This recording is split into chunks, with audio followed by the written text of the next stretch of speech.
नमस्कार श्रोता बंधु आज स्वतंत्र समाचार दर्पण कार्यक्रम को आपण मानक स्वागत।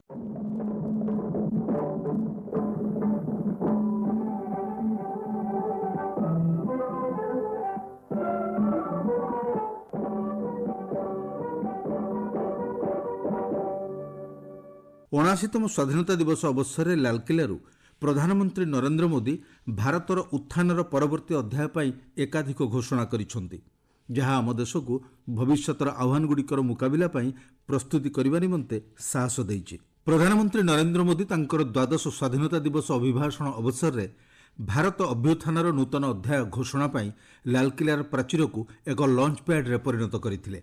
देशवासी को यह अभिभाषण में भारतर प्रथम सेमिकंडक्टर चिप तैयारी करने ठारू जेट इंजिन निर्माण करने पर्यंत 10 गुण परमाणु विस्तार ठारू आरंभ करी 1 लाख कोटी टंकार युव नियुक्ति योजना पर्यंत मोदी वार्ता स्पष्ट थिला।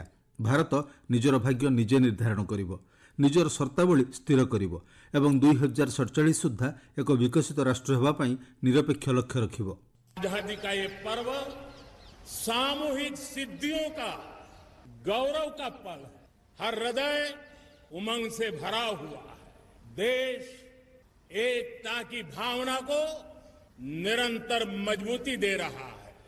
140 करोड़ देशवासी आज तिरंगे के रंग में रंगे हैं।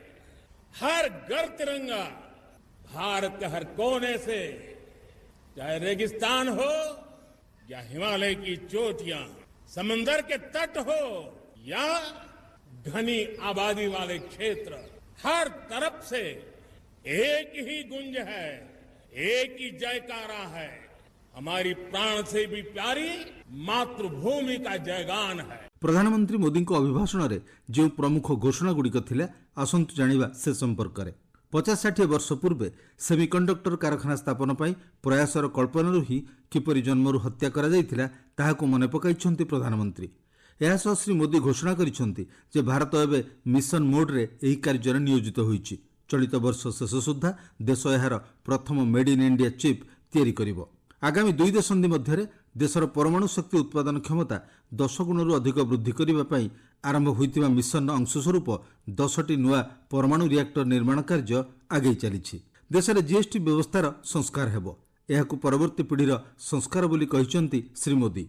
दीपावली अवसर में यह नुआ नीति उन्मोचित हेबो, जहाँ अत्यावश्यक सामग्री उपरे टिकस ह्रास करिवो एवं एमएसएमई स्थानीय विक्रेता एवं ग्राहक माननकु आश्वस्ति प्रदान करिवो। प्रधानमंत्री मोदी परवर्ती पीढ़ीर कार्यकलाप को गति देवाई एक उत्सर्गीकृत रिफॉर्म टास्क फोर्स गठन घोषणा करिसेंति। आर्थिक अभिवृद्धि को त्वरान्वित करिबा, प्रतिबंधक को हटाइबा एवं शासन को आधुनिकीकरण करिबा हेउछि एहार लक्ष्य। प्रधानमंत्री मोदी 1 लाख कोटी टंका मूल्यर एक प्रमुख नियुक्ति योजना आरंभ करिसेंति, जहाँ अधीन नूतन नियुक्ति प्राप्त युवक युवती माने 15,000 टंका पाइबे। एही योजनार लक्ष्य 3 कोटी युव भारतीयों को लाभ पहुंचाइबो। स्वतंत्र भारतरू समृद्ध भारत पर्यंत सेतु को मजबूत करिवो। प्रधानमंत्री विकसित भारत रोजगार योजना आज ही 15 अगस्त को लागू हो रही है। इस योजना के तहत निजी क्षेत्र में पहली नौकरी पाने वाले नौजवान को 15,000 रुपया सरकार की तरफ से दिए जाएंगे। कंपनियों को भी नए रोजगार देने के अवसर जो भी ज्यादा जुटाएगा उनको भी प्रोत्साहन राशि दी जाएगी। प्रधानमंत्री मोदी सीमांत अंचल अनुप्रवेश एवं अवैध प्रवास जोगु जनसंख्यागत असंतुलनर विपद उपरे आलोकपात करिसेंति। एहाकु जातीय सुरक्षा पाई एक आह्वान बोली विवेचना करने सह एहार मुकाबला पाई से एक उच्च शक्तिशाली जनसंख्या मिशन आरंभ करने घोषणा करिसेंति। एही मिशन द्वारा भारतर नागरिक मानकर एकता, अखंडता एवं अधिकार सुरक्षित रहिबो। प्रधानमंत्री मोदी सुझाइछन्ति जे भारतर बजेटर एक बड़ अंश एबेबी पेट्रोल, डीजेल और गैस आमदानी करिबारे खर्च हेउछि। से सौर, हाइड्रोजेन, जल एवं परमाणु शक्तिर प्रमुख प्रसार सहित समुद्र संपद को व्यवहार करने पाई जातीय गभीर जल अनुसंधान मिशन आरंभ घोषणा करिसेंति। आज क्रिटिकल मिनरल्स की टेक्नोलॉजी के अंदर बहुत अहम भूमिका है और इसलिए नेशनल क्रिटिकल मिशन हमने लॉन्च किया है।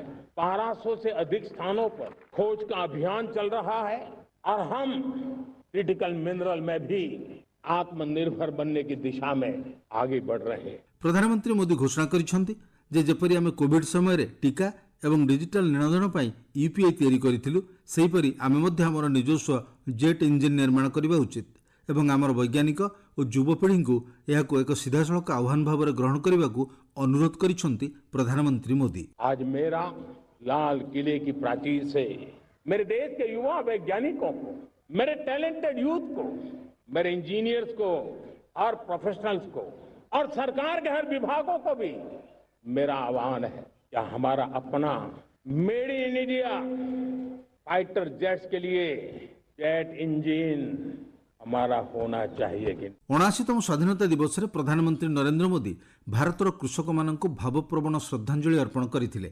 ସେମାନଙ୍କୁ ଦେଶର ନିର୍ଭରଶୀଳତାରୁ ଆତ୍ମନିର୍ଭରଶୀଳତା ଯାତ୍ରାର ମେରୁଦଣ୍ଡ ବୋଲି କହିଥିଲେ। ସେ ମନେ ପକାଇଥିଲେ ଯେ ଉପନିବେଶବାଦୀ ଶାସନ କିପରି ଦେଶକୁ ଗରିବ କରିଦେଇଥିଲା, କିନ୍ତୁ କୃଷକମାନଙ୍କର ଅକ୍ଳାନ୍ତ ପ୍ରୟାସ ହିଁ ଭାରତର ଶସ୍ୟ ଭଣ୍ଡାର ପୂରଣ କରିଥିଲା ଏବଂ ଦେଶର ଖାଦ୍ୟ ସାର୍ବଭୌମତ୍ୱକୁ ସୁରକ୍ଷିତ କରିଥିଲା। ତାଙ୍କର ଅଭିଭାଷଣରେ ଭାରତୀୟ କୃଷିର ଭବିଷ୍ୟତ ପାଇଁ ଏକ ସ୍ପଷ୍ଟ ରୋଡ୍ ମ୍ୟାପ୍ ସହିତ ହୃଦୟସ୍ପର୍ଶୀ କୃତଜ୍ଞତା ପ୍ରକାଶ କରିଥିଲେ। मेरे देश के किसानों का भारत की अर्थव्यवस्था में बहुत बड़ा योगदान है। भारत के किसानों की मेहनत रंग ला रही है। पिछले साल अनाज के उत्पादन में मेरे देश के किसानों ने के पुराने सारे विक्रम तोड़ दिए। ये सामर्थ्य है मेरे देश का। इतनी ही जमीन, लेकिन व्यवस्थाएं बदली, पानी पहुंचने लगा, अच्छे सीड्स मिलने लगे, किसानों को अच्छी सुविधाएं मिलने लगी, तो वो अपना सामर्थ्य देश के लिए बढ़ा रहा है। आज भारत दूध, दाल, जूट जैसे उत्पादन में नंबर 1 है दुनिया में। आज दुनिया का दूसरा सबसे बड़ा फिश प्रोड्यूसर, मेरे मछुआरा भाई बहनों की ताकत देखिए, फिश प्रोड्यूसर में दुनिया में हम दूसरे नंबर पर पहुंच चुके हैं। आज भारत चावल, गेहूं, फल और सब्जी के उत्पादन में भी दुनिया में दूसरे नंबर पर पहुंच चुका है। ପ୍ରଧାନମନ୍ତ୍ରୀ ମୋଦି କହିଥିଲେ ଯେ ଭାରତର ବର୍ଦ୍ଧିତ ଅର୍ଥନୀତି ସିଧାସଳଖ ଚାଷୀ, ପଶୁପାଳକ ଏବଂ ମତ୍ସ୍ୟଜୀବୀମାନଙ୍କୁ ଲାଭ ପହଞ୍ଚାଉଛି। ଆଜି ଭାରତ ଦୁଗ୍ଧ, ଡାଲି ଏବଂ ପାଟ ଉତ୍ପାଦନରେ ବିଶ୍ୱସ୍ତରରେ 1 ନମ୍ବରରେ ଥିବାବେଳେ ଚାଉଳ, ଗହମ, କପା, ଫଳ ଏବଂ ପନିପରିବା କ୍ଷେତ୍ରରେ 2 ନମ୍ବର ସ୍ଥାନରେ ଅଛି। କୃଷି ରପ୍ତାନୀ ବର୍ତ୍ତମାନ 4 ଲକ୍ଷ କୋଟି ଅତିକ୍ରମ କରିଛି।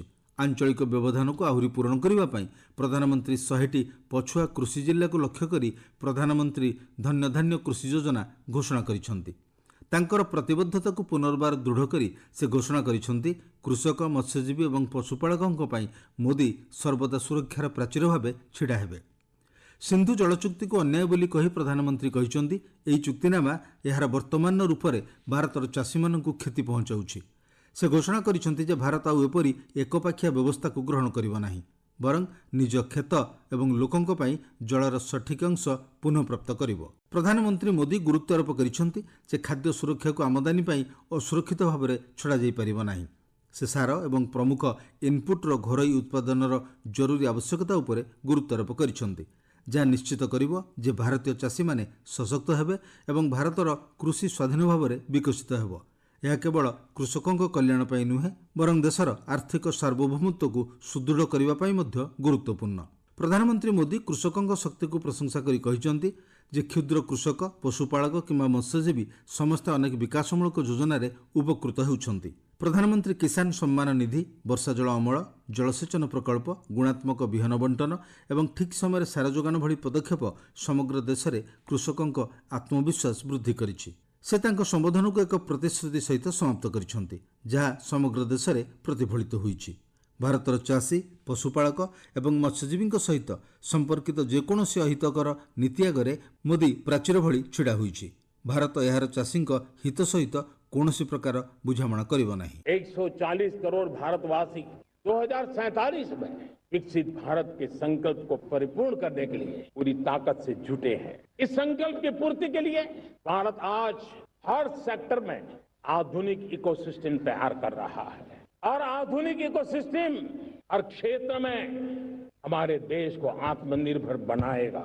ସ୍ୱାଧୀନତା ଦିବସ ଅବସରରେ ଦିଲ୍ଲୀର ଲାଲକିଲ୍ଲାର ପ୍ରାଚୀରରୁ ପ୍ରଧାନମନ୍ତ୍ରୀ ମୋଦି ଦେଶବାସୀଙ୍କୁ ସମ୍ବୋଧନ କରି ଭାରତର ଆତ୍ମନିର୍ଭରଶୀଳତା ଏବଂ ପରିବର୍ତ୍ତନର ଯାତ୍ରା ବିଷୟରେ କହିଛନ୍ତି। एक राष्ट्र के लिए आत्मसम्मान की सबसे बड़ी कसौटी आज भी उसकी आत्मनिर्भरता है।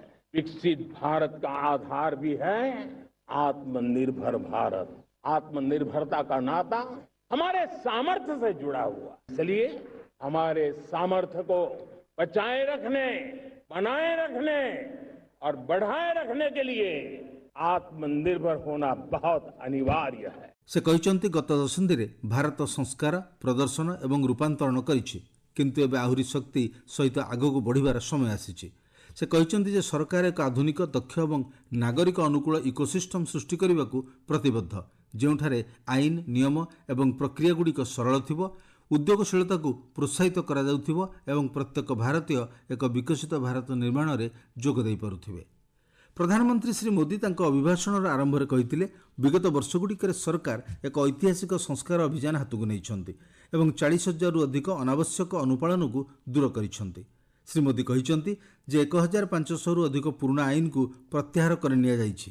ସେ ଆହୁରି ମଧ୍ୟ କହିଛନ୍ତି ଯେ ସଂସଦରେ ଅନେକ ଆଇନର ସରଳୀକରଣ କରାଯାଇଛି, ଯେଉଁଥିରେ ନାଗରିକଙ୍କ ସ୍ୱାର୍ଥ ସର୍ବାଗ୍ରେ ରହିଛି।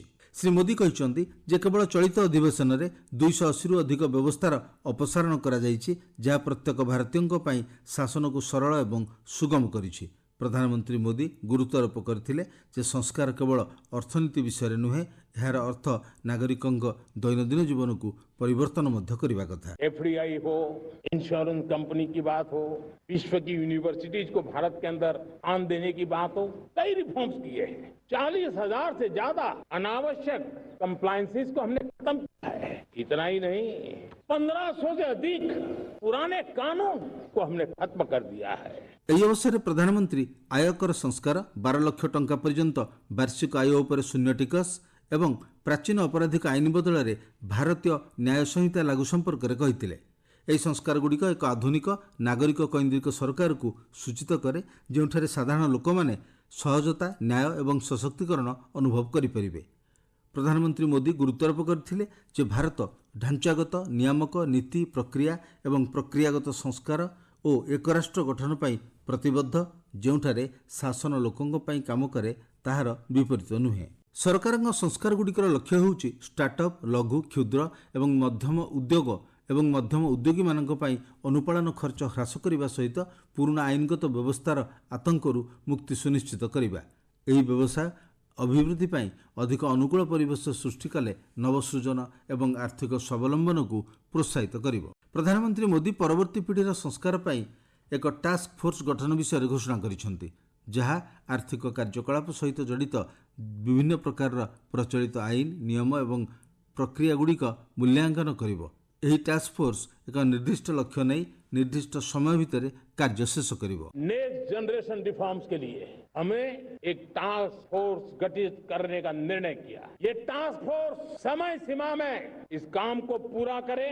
वर्तमान नियम, कानून, नीतियां, रीतियां 21वीं सदी के अनुकूल, वैश्विक वातावरण में अनुकूल और भारत को 2047 में विकसित राष्ट्र बनाने के संदर्भ में नए सिरे से तैयार हो और उसका समय सीमा में अपना कार्य पूरा करने के लिए इस टास्क फोर्स की रचना की है। प्रधानमंत्री मोदी दीपावली सुधा परवर्ती पीढ़ीर द्रव्य और सेवा टिकस जीएसटी संस्कार कार्यकारी हेबा संपर्क में घोषणा करिसेंति, जार लक्ष्य होछि दैनंदिन व्यवहार सामग्री उपर टिकस ह्रास करिबा।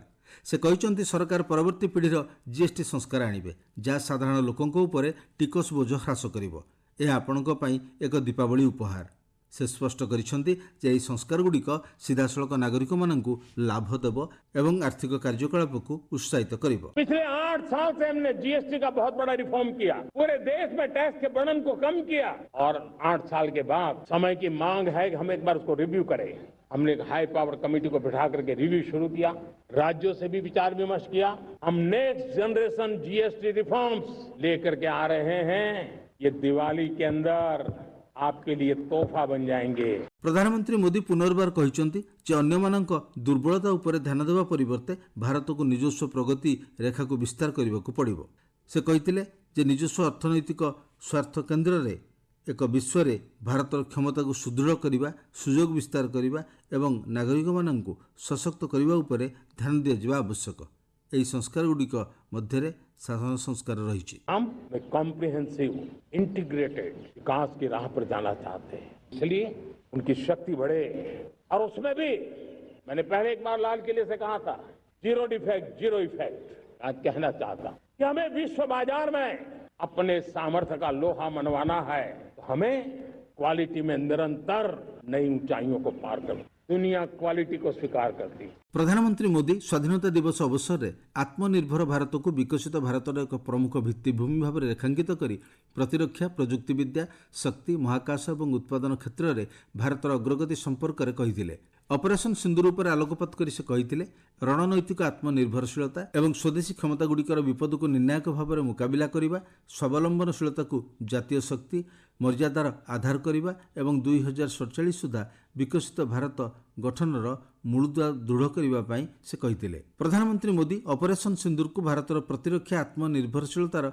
एक उदाहरण भाव में उल्लेख कर यार प्रशंसा करते। साथियों, हमने ऑपरेशन सिंदूर में देखा है मेड इन इंडिया की कमाल क्या थी। दुश्मन को पता तक न चला ये कौन से शस्त्रास्त्र है, ये कौन सा सामर्थ्य है जो पलक भर में उनको नष्ट कर रहा है।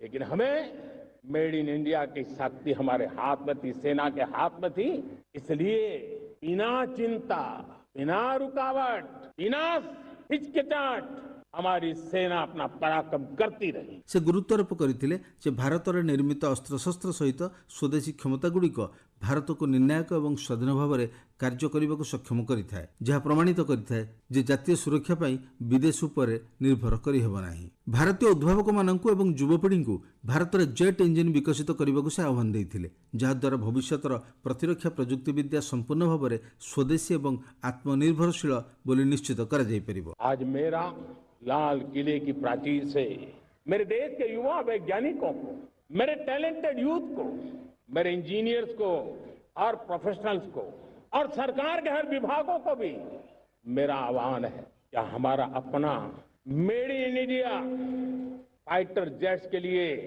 जेट इंजिन हमारा होना चाहिए कि भारत 2025 शेष सुधा made in India semiconductor chips launch करिवो, जहाँ गुरुत्वपूर्ण प्रजुक्तिविद्या क्षेत्र में देशर वर्धित शक्ति को प्रतिफलित करिवो।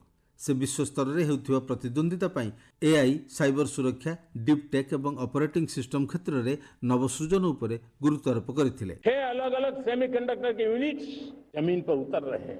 4 नए यूनिट्स को हमने ऑलरेडी ग्रीन सिग्नल दे दिया है और देशवासियों और मेरे खास करके नौजवानों और विश्व भर में भारत की टेक्नोलॉजी की ताकत को समझने वाले लोगों को भी कहना चाहूंगा, इसी वर्ष के अंत तक मेड इन इंडिया भारत की बनी हुई, भारत में बनी हुई, भारत के लोगों द्वारा बनी हुई मेड इन इंडिया चिप्स बाजार में आ जाएगी। प्रधानमंत्री मोदी भारतर निजस्व महाकाश स्टेशन स्थापन पर महत्वाकांक्षी योजना संपर्क में घोषणा करिसेंति, जहाँ स्वदेशी महाकाश क्षमतार एक नूतन जुगर संकेत देइछि। स्पेस सेक्टर का कमाल तो हर देशवासी देख रहा, गर्व से भर जा रहा। और हमारे group captain Shubhanshu Shukla space station से लौट चुके हैं और आने वाले कुछ दिनों में वो भारत भी आ रहे हैं। हम स्पेस में भी अपने दम पर आत्मनिर्भर भारत गगनयान की तैयारी कर रहे हैं। हम अपने बलबूते पर हमारा अपना स्टेशन बनाने की दिशा में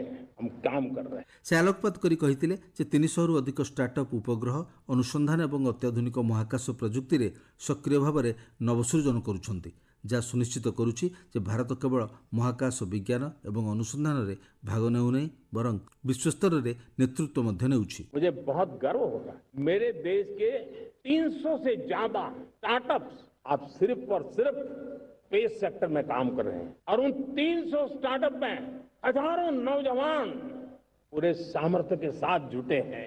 ये है मेरे देश के नौजवानों की ताकत और ये है हमारे देश के नौजवानों के प्रति विश्वास। प्रधानमंत्री मोदी शक्ति स्वाधीनतार आवश्यकता उपर गुरुत्वारोप करी कहिथिले या युवपीढ़ी उज्जवल भविष्यत और कृषक मान कल्याण पर आवश्यक और यह कराजिबो।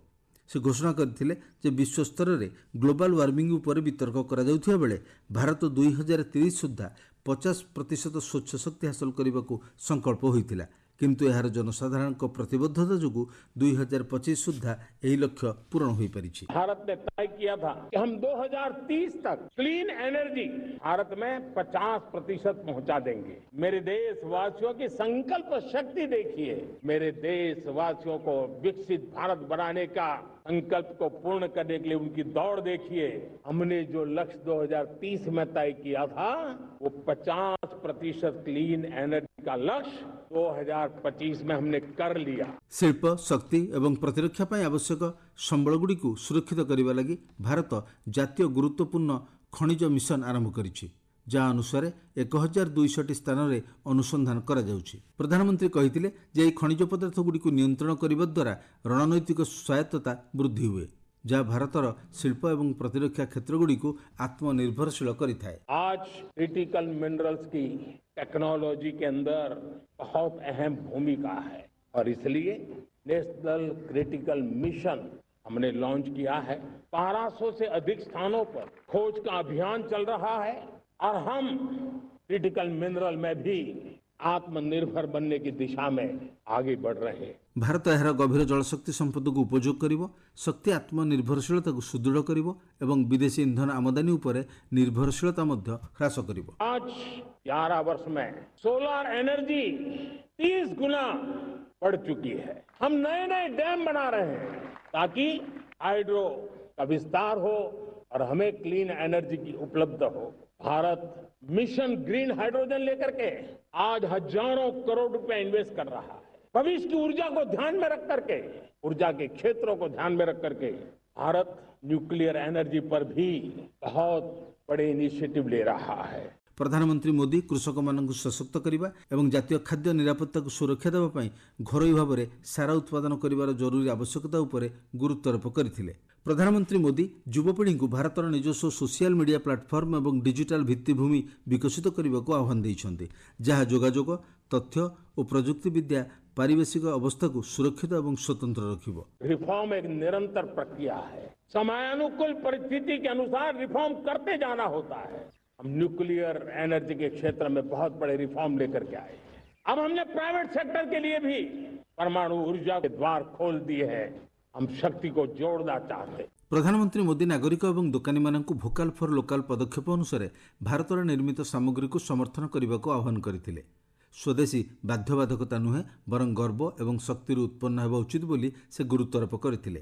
ସେ ଆତ୍ମନିର୍ଭରଶୀଳତାକୁ ବୃଦ୍ଧି କରିବା, ଉଦ୍ୟୋଗିତାକୁ ସମର୍ଥନ କରିବା ଏବଂ ଭାରତର ଅର୍ଥନୈତିକ ଓ ଶିଳ୍ପ ଭିତ୍ତିଭୂମିକୁ ସୁଦୃଢ଼ କରିବା ପାଇଁ ଦୋକାନ ବାହାରେ ସ୍ୱଦେଶୀ ବୋର୍ଡ ଲଗାଇବା ଭଳି ଦୃଶ୍ୟମାନ ପ୍ରଚାର ପାଇଁ ଆହ୍ୱାନ ଦେଇଥିଲେ। ପରମ୍ପରାକୁ ସମ୍ମାନ ଏବଂ ପ୍ରତିରକ୍ଷାକୁ ସୁଦୃଢ଼ କରିବା ଉଦ୍ଦେଶ୍ୟରେ ପ୍ରଧାନମନ୍ତ୍ରୀ ମୋଦି ମିଶନ ସୁଦର୍ଶନ ଚକ୍ରର ଶୁଭାରମ୍ଭ ସମ୍ପର୍କରେ ଘୋଷଣା କରିଥିଲେ, ଯାହାର ଉଦ୍ଦେଶ୍ୟ ଶତ୍ରୁ ପ୍ରତିରକ୍ଷା ଅନୁପ୍ରବେଶ ଯୋଜନାକୁ ପ୍ରଭାବହୀନ କରିବା ଏବଂ ଭାରତର ଆକ୍ରମଣ କ୍ଷମତା ବୃଦ୍ଧି କରିବା। अब देश सुदर्शन चक्र मिशन लॉन्च करेगा।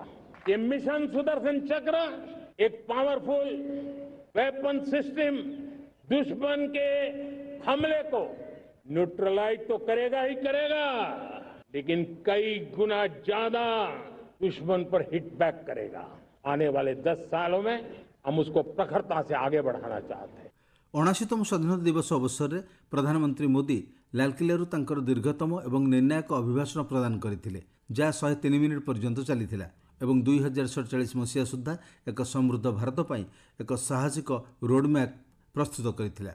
ଆତ୍ମନିର୍ଭରଶୀଳତା, ନବସୃଜନ ଏବଂ ନାଗରିକ ସଶକ୍ତିକରଣ ଉପରେ ତୀକ୍ଷ୍ଣ ଧ୍ୟାନ ଦେଇ ପ୍ରଧାନମନ୍ତ୍ରୀ ଅନ୍ୟମାନଙ୍କ ଉପରେ ନିର୍ଭରଶୀଳ ରାଷ୍ଟ୍ରରୁ ବିଶ୍ୱସ୍ତରରେ ଆତ୍ମବିଶ୍ୱାସୀ, ବୈଷୟିକ ଦୃଷ୍ଟିରୁ ଉନ୍ନତ ଏବଂ ଆର୍ଥିକ ଦୃଷ୍ଟିରୁ ସଶକ୍ତ ଦେଶ ଭାବେ ଭାରତର ଯାତ୍ରା ଉପରେ ଆଲୋକପାତ କରିଥିଲେ। एक राष्ट्र के लिए आत्मसम्मान की सबसे बड़ी कसौटी आज भी उसकी आत्मनिर्भरता है।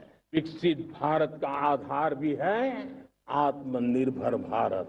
आत्मनिर्भरता का नाता हमारे सामर्थ्य से जुड़ा हुआ, इसलिए हमारे सामर्थ्य को बचाए रखने, बनाए रखने और बढ़ाए रखने के लिए आत्मनिर्भर होना बहुत अनिवार्य है। ପହଲଗାମ ଆକ୍ରମଣ ପରେ କରାଯାଇଥିବା ଅପରେସନ ସିନ୍ଦୁରକୁ ଭାରତର ରଣନୈତିକ ସ୍ୱାୟତ୍ତତାର ପ୍ରଦର୍ଶନ ବୋଲି ପ୍ରଧାନମନ୍ତ୍ରୀ ମୋଦି ପ୍ରଶଂସା କରିଛନ୍ତି। ଭାରତରେ ନିର୍ମିତ ଅସ୍ତ୍ରଶସ୍ତ୍ର ବ୍ୟବହାର କରି ଏହି ଅପରେସନ ଆତଙ୍କବାଦୀ ନେଟୱାର୍କ ଏବଂ ପାକିସ୍ତାନରେ ସେମାନଙ୍କର ଭିତ୍ତିଭୂମିକୁ ଧ୍ୱଂସ କରିଦେଇଥିଲା, ଯାହା ଏକ ନୂତନ ଯୁଗର ସଂକେତ ଦେଇଥିଲା। पहलगाम में सीमा पार से आतंकियों ने आकर के जिस प्रकार का कत्ले आम किया, धर्म पूछ पूछ करके लोगों को मारा गया, पति के सामने पति को गोलियां दी, बच्चों के सामने अपने पिता को मौत के घाट उतार दिया गया। पूरा हिंदुस्तान आक्रोश से भरा हुआ था।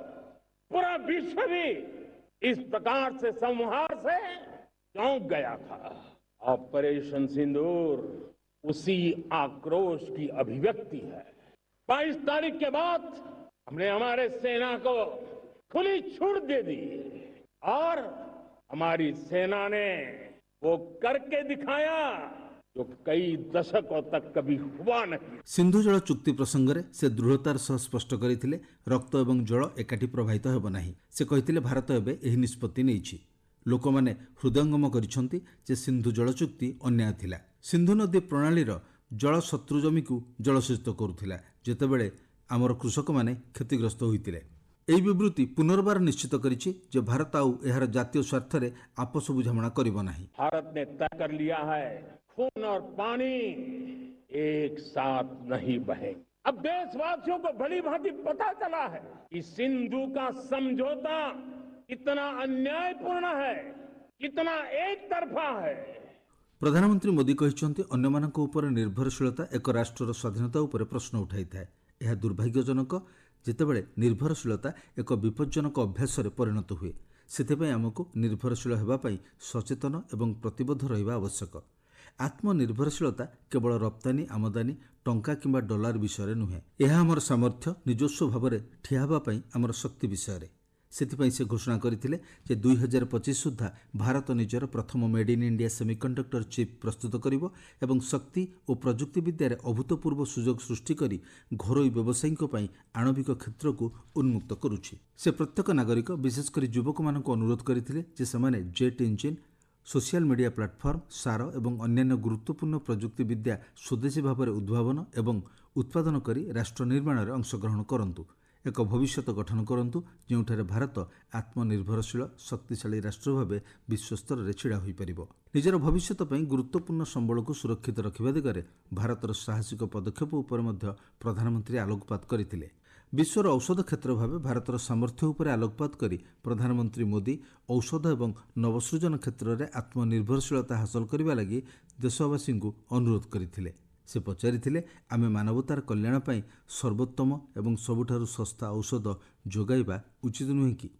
घरोई फार्मास्यूटिकल नवसृजन क्षेत्र में भारतर वृद्धि पाउथिबा दक्षता एवं संपूर्ण भाव भारत मध्य नूतन औषध टीका एवं जीवन रक्षाकारी चिकित्सा विकसित करिवार जरूरी आवश्यकता उपर से गुरुत्व आरोप करथिले। भारतर कोविड-19 प्रतिक्रिया प्रेरणा नहीं जोंठारे स्वदेशी टीका एवं कोविन भली प्लाटफर्म विश्वव्यापी लक्ष लक्ष लोकंक जीवन बंचाई से नवसृजन भावना को विस्तार करने को आह्वान देइथिले। गवेषक एवं उद्योगी मानकु नूतन औषध एवं चिकित्सा प्रजुक्ति विद्या पई पेटेंट सुरक्षित करने को अनुरोध करा जाइथिला, जहाद्वारा भारत केवल निजर स्वास्थ्य सेवा आवश्यकता पूर्ण करिबो नाही बरं चिकित्सा आत्मनिर्भरशीलता एवं नवसृजनर एक विश्वस्तरीय हब मध्य हेबो, जहाँ विज्ञान प्रजुक्ति विद्या एवं मानव कल्याण में नेतृत्व नेबार देशर क्षमता को प्रदर्शन करिबो। बेआईन अनुप्रवेश द्वारा सृष्टि होइतिबा आह्वान विषय से चेतावनी दे सीमांतवर्ती अंचल एवं नागरिकों जीविका रक्षा कराजिबार आवश्यकता उपरे गुरुत्व आरोप देइथिले। एही समस्यागुड़िकर समाधान पाई से उच्च क्षमता संपन्न